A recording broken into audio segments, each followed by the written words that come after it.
Hey guys, want to hear a joke? Sure. 3 guys walk into a room and sit on a couch and discuss movies and think anybody cares. It's a good one. It's a solid burn. We saw Joker, On us. folks. We saw Joker, folks, and we're some jokers. But yeah, we saw Joker with Joaquin Phoenix, directed by the stupid Todd Phillips. Yep. He's real dumb. Just stop talking, man. Cheers. The funny thing is, he's only said one dumb thing, and everyone's like, we're done with them. I don't know, man. He's done some dumb things too. Well, yeah. Oh, I mean, he's put dumb things on screen, and True. I don't know if Joker's one of those things, but it's not my favorite. So you're saying it's no road trip? It's no old school. All I'm Old saying is school. I've got a Joker hangover, and I Oh, don't boy. like it. No, I don't. These jokes are going to be real bad this whole episode, so get ready. We're gonna be some war Good job. dogs. War dogging. Woof woof! So the Joker is one of Batman's villains, Yes. the most notorious. And if you've not heard of either of them, you've been under a rock. Where are you? Yeah. Batman and Joker are part of American pop culture. Yeah. Since the 90s for sure, but before that as well. Especially like the 60s, Cesar Romero. with his mustache painted over. Before we get started, because there's a lot to talk about, and the thing that I know everyone's gonna say is like, Joaquin's the best. It's so good. He says he's the best actor, and yeah, he's great in this movie. Yeah. He is great. But guess what? He's great in most movies. He has a great performance. Sure does. He is chilling. He is scary. So that's not what we're talking about, though. Yeah. It's a very controversial movie right now. I don't know if you watch the news. I might sometimes, occasionally. I actually don't. We got it. We know. You love Joaquin Phoenix, then why didn't you show up for The Master or Her? You know, joke's on you, dude. Joke's on you. In terms of like news coverage, I think the FBI warning and all this stuff, I think it got it wrong about the movie. But at the same time, I could see how people are afraid of what the movie is portraying. Yes. Because it is definitely a reflection of real life. Yeah. This is a movie that it's about a bad guy. Yeah. And we have a lot of these movies where it's like Maleficent, Cruella de Vil. You know, movies that they're focused on introducing like, well, why is this person like this? Yeah. And this movie is that, but it doesn't make it sympathetic. But it does. It's like that's what's confusing. It's Well, like you're supposed to sympathize with this character, and he's a terrible person. Yeah. But up to a point. Up to a point. But I just do. I mean, I feel like they never really say he's the Yeah. bad guy now. Here's my counter argument to that is the whole movie's from the point of view of the Joker, and he's mentally ill, so he's an unreliable narrator, and the film shows throughout Yes. that things are happening that aren't really happening. You can kind of infer that, yeah, the Joker is a bad guy.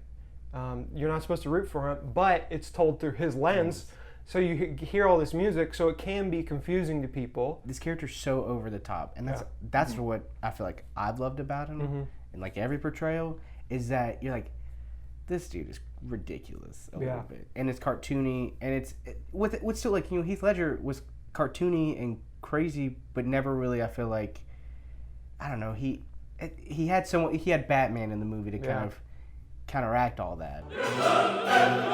We once again, maybe a spoiler, see Bruce Wayne's parents die.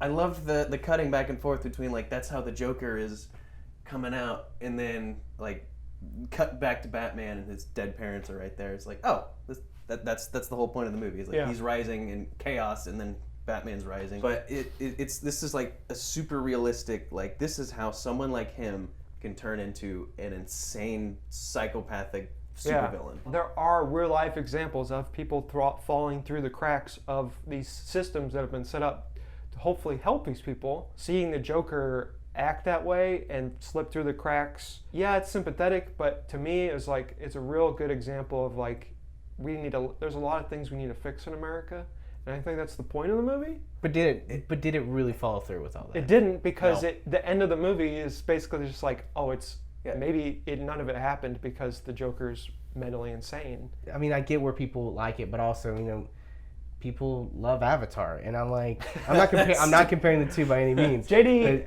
literally just compared Joker to Avatar. All I'm saying is that, like, I think in like 10 years we look back at this movie and we're like, remember that Joker movie that came out and everyone was like, ugh, you know?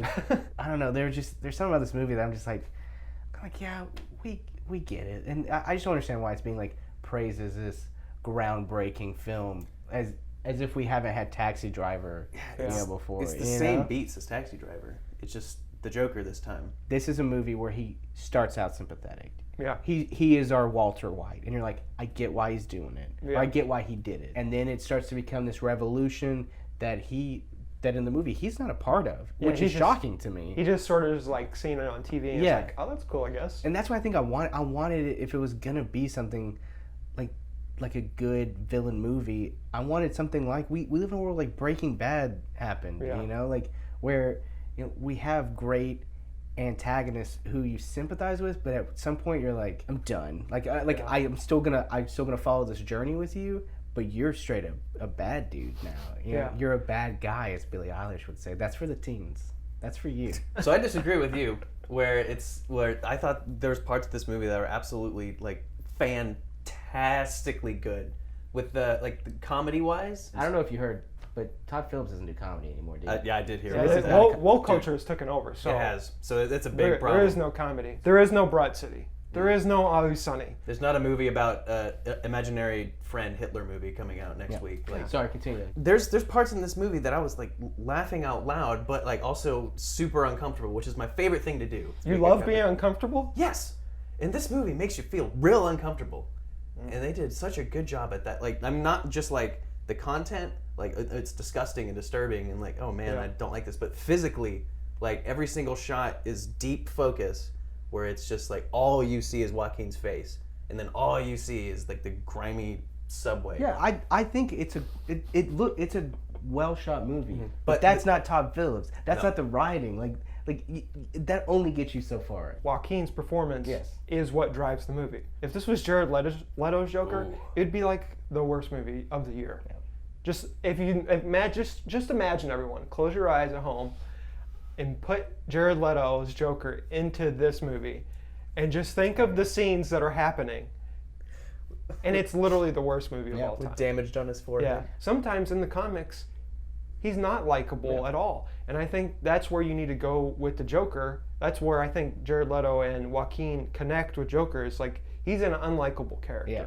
There's nothing that ever should be liked about the Joker. But the point, I think, is, and where it gets lost because there's no Batman in the movie, is that there's no one to be opposite of that. Yeah. Just don't idolize the Joker. Don't idolize Darth Vader. Don't put your kid in Darth Vader costumes. Like, he gets redemption at the end. You have to put him in at the end when he's like old and burned out. Exactly. That's the Darth Vader costume. But you can't idolize villains. Story-wise, obviously this movie is predictable. Theme-wise, it's happened before. Mm-hmm. But if you're into cinematography and into acting, it's worth seeing it just that alone. Can't even talk about Robert De Niro. And Robert De Niro, who for 10 minutes gives the performance of I don't know, like he's just been everywhere. And now the funny thing is with the Robert De Niro character, I don't know why I just did that with my eyebrows. It's basically Jerry Lewis's character from King of Comedy. Mm-hmm. Yeah. Only just like a short, quick version of it. And it's just funny to me that De Niro's like, I gotta nail this. Yeah. And I can't phone this one in. How many King of Comedy out of 10 would you give this? I give it like a 6 out of 10 for me. There are enjoyable parts. There are parts that you're like that. But to me, I'm like, okay, cool. I think I gave Escape Room a 6 out of 10. I think we need to work on our leveling of our No, my level's just fine. Well, Zach's for sure is mine's off. Terrible. Yeah. I'll admit that. The whole time I was thinking, like, I gotta rate this right.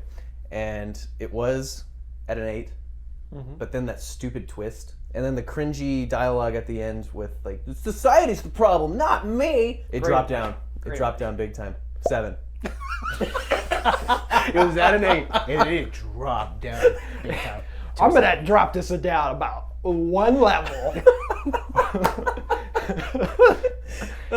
Zach, we're going to have to take you into some rating training. I don't have any strong feelings one way or the other about this. I'm very neutral about the movie. Joaquin was amazing. He deserves a Scorsese Oscar. It's an alright movie. It's trying to say something about society, and it kind of fails because it's about the Joker. because you want to keep this shroud of mystery around the Joker's origin story, which they do. Yeah. And it ruins the point of the movie. I'm not gonna do a drastic 8 to 7, but I'm gonna say 6.5. There you go. All right. Before we end this episode, I need to hear y'all's greatest Joker laughs. I'm gonna have you guys both go at the same time.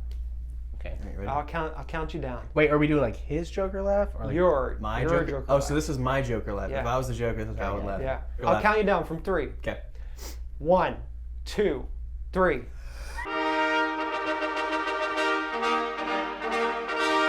Un esercito di prodi da me. Tee hee hee hee. Tee hee. Tee hee hee hee. Tee hee hee.